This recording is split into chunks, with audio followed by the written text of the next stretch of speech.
Example आहे sum of square of two consecutive natural number is 244. Find the numbers. तर या example मध्ये आपल्याला दोन इव्हन नॅचरल नंबर कुठले consecutive even natural number find करायचे. मग आपण काय करणार, first let first even natural number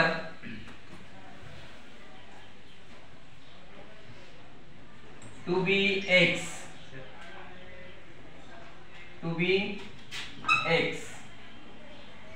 म्हणजे जो फर्स्ट इव्हन नॅचरल नंबर आहे तो काय आपण अज्युम केलाय x. इव्हन नंबर म्हणजे त्याच्यामध्ये कितीचा डिफरन्स असतो, 2 चा डिफरन्स असतो.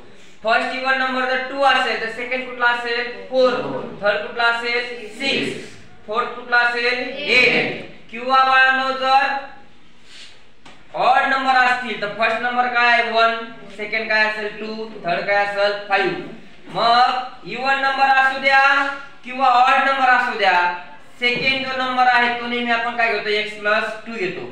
पहिला x अजून केला तर x मध्ये 2 ऍड करा म्हणजे काय येईल x+2. म्हणजे काय येणार नेक्स्ट इव्हन कॉन्जिक्युटिव्ह नंबर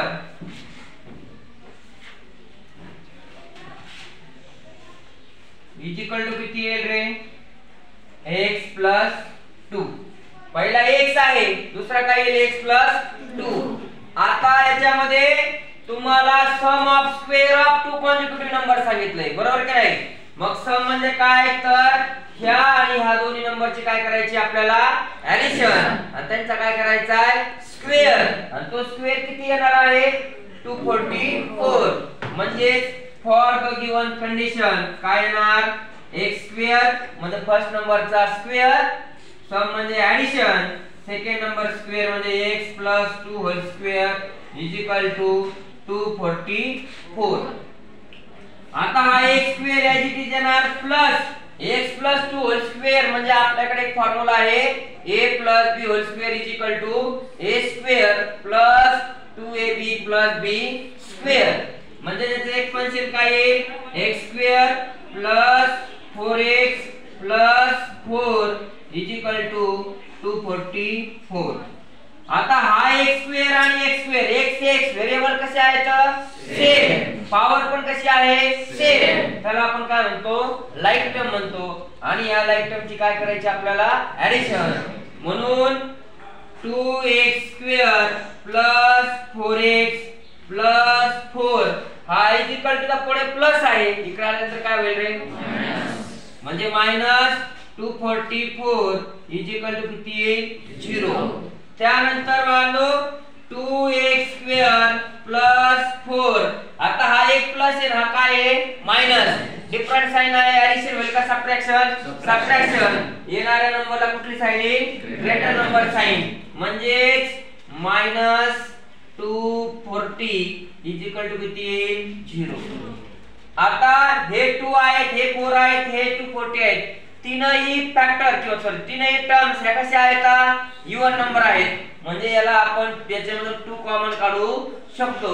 मग 2 कॉमन काढायचं म्हणजे काय करायचं, तर प्रत्येक नंबरला 2 ने काय करायचं डिवायडेशन करायचं. म्हणजे 2x² upon 2 plus 4x upon 2 minus 240 upon 2 is equal to 0. मग 2x ने x² ला डिवायडेशन करा किती येते x² plus 2x minus 120 is equal to 0. आता दिलेले एक्झाम्पल आपण फॅक्टरायझेशन मेथडने सॉल्व्ह करू शकतो, कंप्लीटिंग स्क्वेअर मेथडने सॉल्व्ह करू शकतो किंवा फॉर्म्युला मेथडने सॉल्व्ह करू शकतो.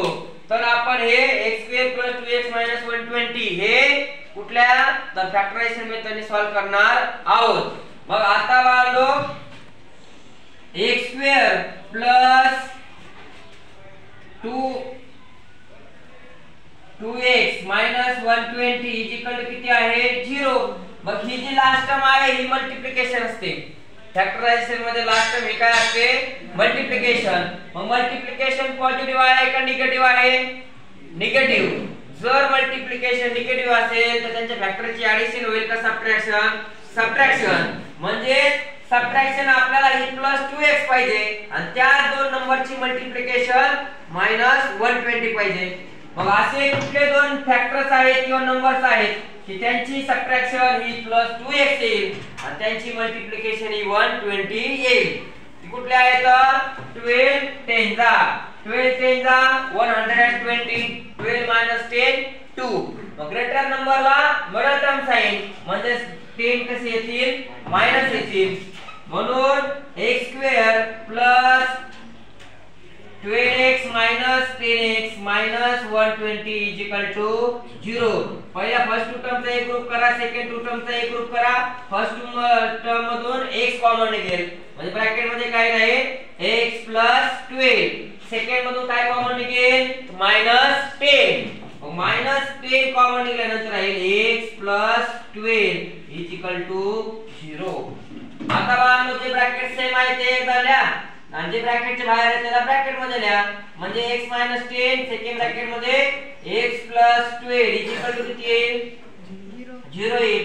सेपरेट करा x - 10 = 0 और x + 12 = 0. ऍक्च्युअली आपल्याला कोणाची व्हॅल्यू फाइंड करायची आहे x ची. मग काय करणार x हा मायनस पुढे गेला तर काय होईल प्लस और हा x हा प्लस आहे पुढे गेला तर काय होईल मायनस. आता बाळांनो इथे x ची व्हॅल्यू 10 आली पण इथे x ची व्हॅल्यू ही -12 आली.